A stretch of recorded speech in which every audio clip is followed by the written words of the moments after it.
Hello YouTube world, and welcome back to Thoughtful Thursdays.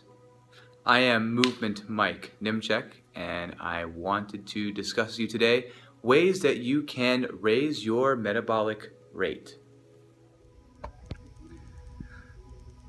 So I decided to list the top 5 ways to raise your metabolic rate. There are other ways that you can do this, but these are the top 5 that I find to be the most beneficial and will provide the best results.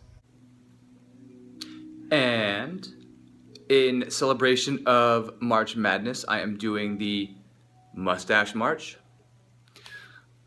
So, getting into this today, talking about your metabolic rate, or how to increase your metabolism, which is, for those of you who don't know, the rate at which your body burns energy or calories.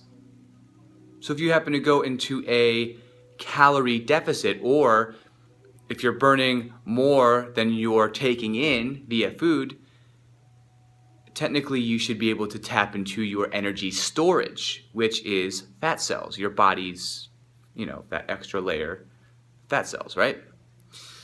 We all have them. Some of us just have more than others, right? Some of us are just a little better prepared for lean times when there's not as much food to go around than others. Like if food were to drop off tomorrow and I couldn't eat, I'd be in big trouble. There's not a lot of food, and I do have some stores, but it wouldn't last that long, right? But living in the advanced society that we do live in, that is not really a high probability that will happen. So, getting right into this. So the first big point I wanted to mention in raising your metabolism would be to optimize your thyroid health. So you have your thyroid glands, which is located in the neck, right?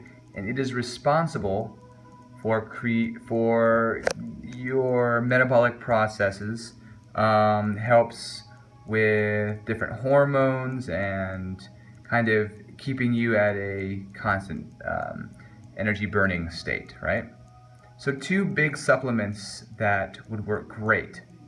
So you have iodine, which creates the thyroid hormone, and then you have selenium, right? And that converts these hormones into an active form that your body can use to make food turn into energy for your body, like gasoline for a car. Some foods that contain these 2 things, the 2 big ones that I recommend, seaweed. So you can get, I know at Trader Joe's, for example, they do these little packages of seaweed snacks, and then Brazil nuts, and those are the fairly large nuts, and they're in the variety that's like as big as from mid finger to the knuckle to, it's like that. It's about that big. They're the much larger nuts. If you get like a mixed nut pack at a gas station or in a bag, they're gonna be the bigger nuts. All right. One quick note: if you do happen to have hypothyroidism, which is a very slow or kind of dormant, very slow thyroid, the thyroid's not working quite right, you want to supplement with some sort of like thyroid extract. And what I mean by that is they do make a synthetic thyroid. I don't recommend that really, but they do. I know that there are some supplement companies that make an extract from an actual animal thyroid, and when you take that on a regular basis, it helps be careful of my wording here. It just helps regenerate your thyroid or help repair it. I know like I said, I know there are these synthetic supplements that bring the necessary hormones to function properly, but it's like a bodybuilder that takes steroids. If you take them long enough, then the gland or the organ itself is going to stop producing that hormone, right? It's just going to get lazy because it doesn't have to do anything, you know? Hey, if you don't have to get up for work at 6 a.m., are you going to get up at 6? Probably not. It's the same concept with your thyroid and other glands and organs. Moving on to number 2, eat spicy foods. This one is very easy for me. I am a big spicy food fan. I know that some people really just can't take the heat. Now, I've heard that there are some I might butcher this pronunciation, but capsaicin, right? And that is the chemical compound found naturally in chili peppers, right? So your hot peppers, cayenne, I think maybe even jalapenos have it. Usually the red peppers that are spicy. Bell peppers, not so much.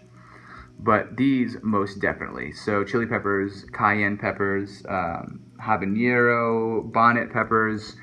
You pick your heat, right? Chili pepper is probably like the least of the spiciness, right? And then it just kind of escalates from there. So if you aren't able to handle the heat, I'm pretty sure they have created a capsaicin supplement that you can take in a pill form so you don't get the taste on your tongue. It goes straight down in the digestive tract. I have not heard how that goes with people. In the back of my mind, I keep thinking, well, wouldn't that cause some sort of indigestion or something crazy happening in the stomach?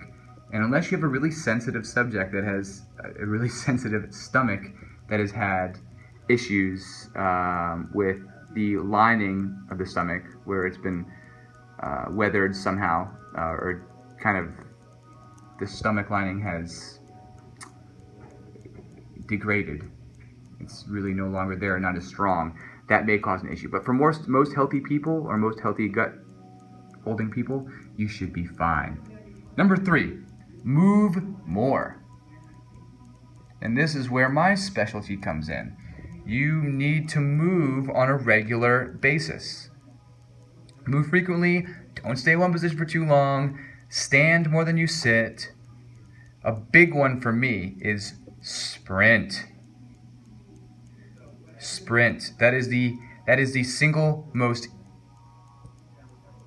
beneficial exercise for the amount of time that you will invest to help with increasing your energy expenditure, or how many calories that you burn during the activity, but more importantly and more efficiently when you're at rest after the activity. And you could do this every day if you play your cards right. You can sprint every day and keep that metabolism humming high. Now, if you're in adrenal fatigue or you're on the verge of adrenal burnout, I would not recommend it.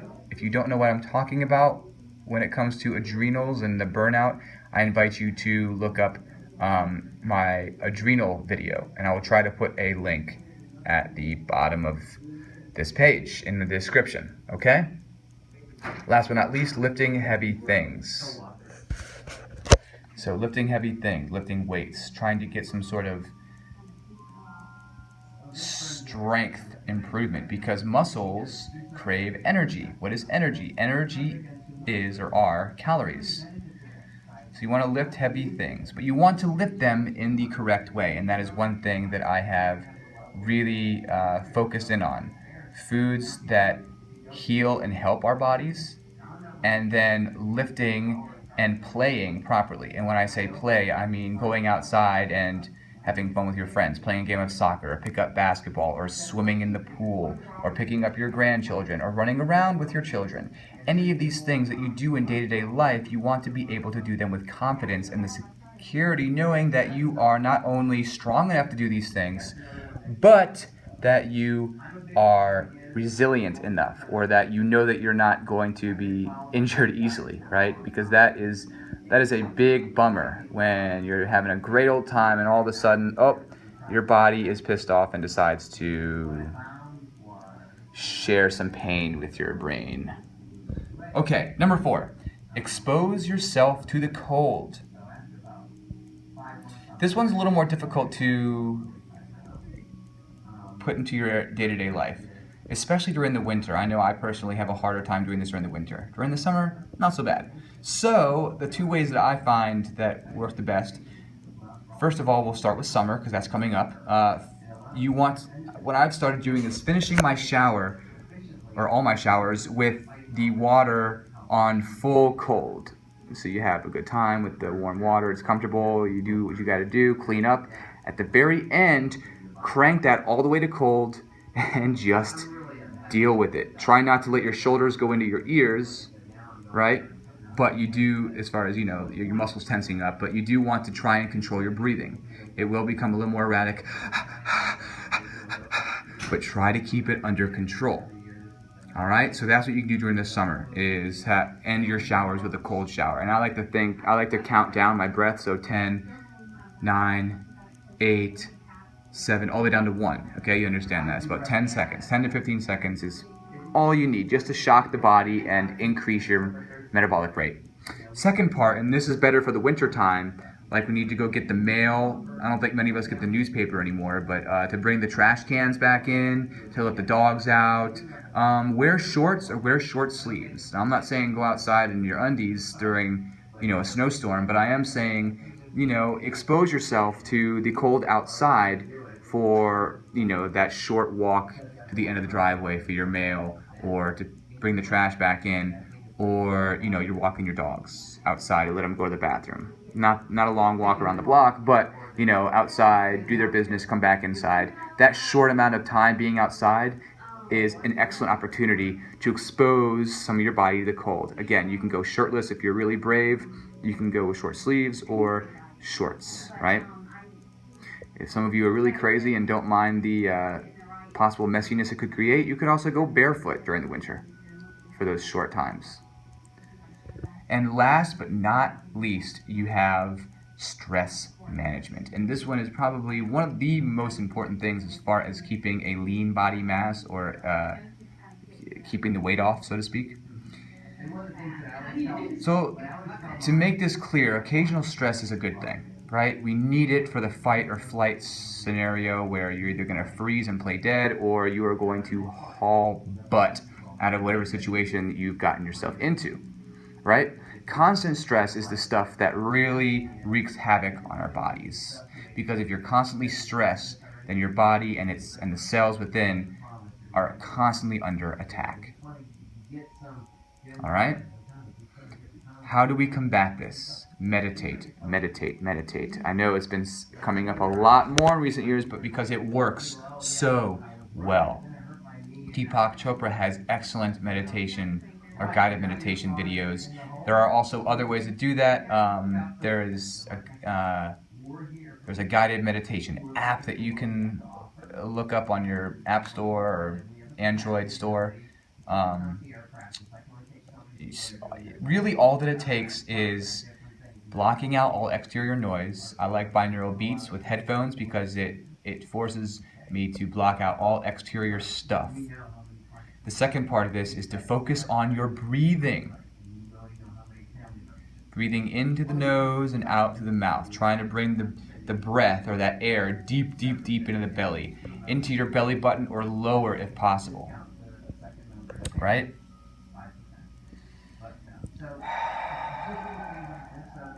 Or just breathing deeply. I know if I'm in traffic in my car and somebody cuts me off or somebody does something really stupid on the road, right? Instead of getting mad and yelling at them or saying names, one thing you can do, and it's a great example for children as well, is learning how to take a moment, be aware that yes, this is pissing you off, but what are you going to do about it? You can either, express this through through dirty words or verbal attack, right? Or you can go inwards and find that place of peace. I think I made a video about this, how to breathe deeply, breathing deeply in and letting it all out. Let that crap go. And the last thing that I would recommend as far as meditation goes is sing. Get in your car, put on headphones or in a room where nobody is, and just sing to one of your favorite songs. I promise you, after that song is over, you will feel so much better. That will do it. Thank you all for watching this. I hope that this has helped you. If it has, just leave a thanks down below. Give me a thumbs up on the bar down here. Right? Whoa, that's a big down here. I think it is, right? And if you'd like to leave me a question, if you want to see a video on something that has been on your mind, again, please let me know. You can either leave it in the description down below, not in the description, the comment section, which you got to scroll through all the other recommended videos. At the bottom there's a space where you can write your comments, or click on one of the links in my description that have the different social media platforms. I know Instagram, Facebook, what else? And then you have the websites. Again, thank you so much for joining me for this today. Keep going and keep growing.